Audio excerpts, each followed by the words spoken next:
about when I was 16, 17, you know, I had an old car out back and I was working on it, and Daddy saw I was pretty serious about what I was doing, so he ended up buying this old car, and Ernie and I went back through and rebuilt it, and that's when I started racing, like in 73, 74 range. And through that, that's what got me started. And my dad always pushed me along because he felt like that NASCAR was a way to go. And at that point in time, we had cars that he'd bought from Junie Donlevy or from Holman Moody or from somebody that might have been a third or fourth hand-me-down car that somebody had raced. And I know the car that I eventually got, the one car that I raced, or tried to race a couple times in the Sportsman, which would be the nationwide division today, was one that he got off of Junie Donlevy. And then later on, we started trying to run the Cup side, or Grand National at that time, was a car that we got off of Bobby Allison. It was an old Richie Panch car. When my dad bought that car, it was a Ford Torino that we bought from Bobby Allison. It was Richie Panch's car, and that thing was kind of the last of the evolution of buying more of a street car and turning it into a race car. By the end of the 70s, you could start to build tubular chassis and just put the skin of the car on the tubular chassis, like what they do today. By 1980 is when they had that Buckstow team challenge that Benny and I teamed up, and that's when Harry Melling became involved. And that was a fall race at Charlotte. We had Melling on our car, and he gave us like $500. And then we went to Atlanta, and we just left it on the car because we didn't have nothing else. We sat on the outside pole. And we burned a clutch up right off at the very get-go of the race because, I mean, all we were using was used junk. And we went in, changed the clutch, went back out, and raced. And, I mean, we weren't racing for points or nothing, but Harry saw how serious we were. Ernie and I went up there, had a meeting with him, and, you know, through that winter's when they downsized the cars in '81 went to the smaller type cars because the evolution of where the typical automobile was going. So we worked out a deal with Harry to run 12 races, and we got maybe $500 a race or $1,000 a race or something like incredibly low at that point in time. So by the end of the '81 season, Harry came in, bought what stuff that Daddy had, and then started kind of doing his own thing. And through that involvement, that was probably one of the biggest key points in my career. Harry was a business savvy guy, but I guess to have that much faith in what you were doing, or, you know, saw our work ethic or whatever we ended up doing, that he was going to get behind us and try to help us. I always go back to the banquet in 1984, sitting there in New York, and they get up on stage and they announce this $1 million, anybody can win 3 of these 4 races. And I'm sitting there and said, man, that'd be great. I've never won Daytona, I've never won Talladega, I've never won Darlington. You know, it's like, okay, I'm going through these deals, and well, I won Charlotte, but so odds are like 1,000,000 to 1, so to speak. And, you know, then when we started at Daytona, and I mean, we tested through that winter and just was so good. I mean, just everything we did clicked, and all the stuff we worked on, and I mean, I worked on that car, and so did everybody else that was involved at the point in time. And we focused so much, and then, you know, we went to Daytona and won it, and in Talladega, we ended up having an oil line come off early in the race, scavenge line.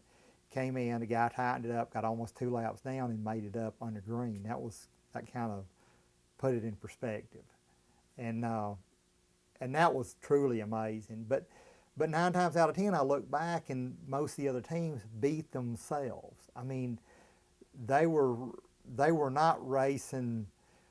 They were racing more the racetrack and where they thought the speeds were going to be, and we were racing ourselves, more or less, because we understood kind of what RPM we needed to be in, what gear we needed to pull. Most of those guys, when the race started, they'd always put lower gears in the car, and 9 times in, they blew them up because Talladega was built for speed that you could run wide open all day long. But it was really overwhelming at Charlotte because, you know, Charlotte was known for the hype and Humpy and all the stuff that kind of goes on around Charlotte. And that was really overwhelming for me. That was hard to deal with, the way it all came down. You know, but I was so involved with the car that I kept my focus on the car. And that's what people sometimes labeled me, that, you know, press or whatever, that I wasn't, you know, accessible or whatever. But, you know, back then I was no different than a crew chief of today. I drove the car, I got out, I changed springs, I did everything chassis-wise. I did it. Nobody else. I didn't depend on anybody else. Ernie helped or Dan helped or whoever, but ultimately the decision came down to me. And, you know, I'd be thinking chassis, what I wanted to change, what I wanted to do, how I wanted to do it. And getting through Charlotte was, you know, it was kind of a bittersweet day. You know, we were good and we should have capitalized on it, but we didn't. You know, I was fortunate enough to sit on the pole and win the first race at Darlington. We took that car, never ran it anywhere else. Totally stripped it, went through it from head to toe. And then that's the car we took back to Darlington in the fall. You know, Earnhardt was really good that day. Gant was good that day. Cale was good that day. Let's see, Harry blew up, I believe. Earnhardt wrecked. And then right there at the end, Cale broke a power steering line. And I was able to get around him and beat him at the end of the race. And I mean, I felt like we probably had about a fifth place car that day. Fifth, you know, top 5, no worse than a top 10 car. But circumstances put us in victory lane that afternoon. And it was just so ironic the way all that worked out. But by that time, everything had kind of calmed down and we knew how to handle the media. The next morning, we stayed in Darlington that night and flew back the next morning. And we flew over here, there was cars everywhere. I mean, literally, it was unbelievable at the amount of fans that showed up at this place. And that kind of really put it in perspective. And then from then on, that was kind of part of what the conversation was through the end of that year. But for us, I mean, it was like, okay, this is over. We got to worry about the next race. And I think for a true racer, that's the way you think. You know, we were trying to win the championship, and you know, we kind of let that slip away because of our inexperience, so to speak, helped hurt us there.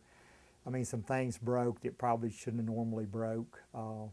We got a batch of flywheel bolts that broke twice on us, once at Bristol, once at North Wilkesboro, that totally took us out of the race. And we won the Million but lost the championship by the end of that season. Then in '86, Ernie got sick. We had a lot of different things happen. And I think it was just so much work and so much rundown from the '85 season. You know, because I'm telling you what, we worked our ever loving butts off.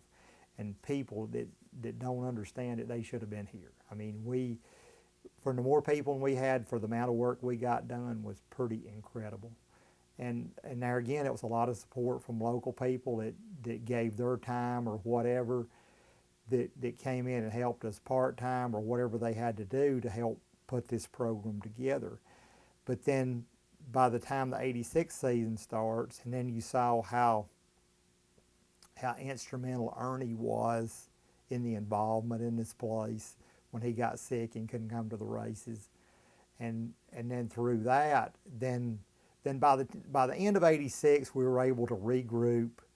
Ford changed their Thunderbird at that time, and it was a little sportier. It was a little better aerodynamically.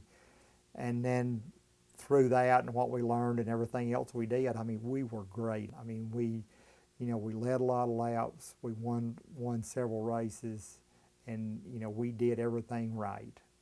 And you know, come out at the end of the year and beat Rusty for the championship and did what we needed to do. you know, I look back of probably the things that impressed me the most, if I look back on it, would be running 210 at Daytona at the point in time I did it. I mean, that was, to me, the most incredible feat at the point in time, because I knew how hard we worked and how hard it was to do. And I mean, we had everybody else killed speed-wise. I mean, and that was, and I mean, that was in an era that you had guys doing everything they could to beat you. And, but then on the flip side of that, I'm proud of this whole group, Ernie, Dan, Mother and Daddy, everybody that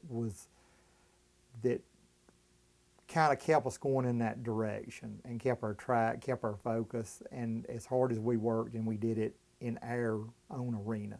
You know, we didn't go buy our way in. We didn't go, you know, buy parts from this guy or that guy or whatever. You know, we built our own entity and made it work. I just feel so grateful at the point in time I came along, because I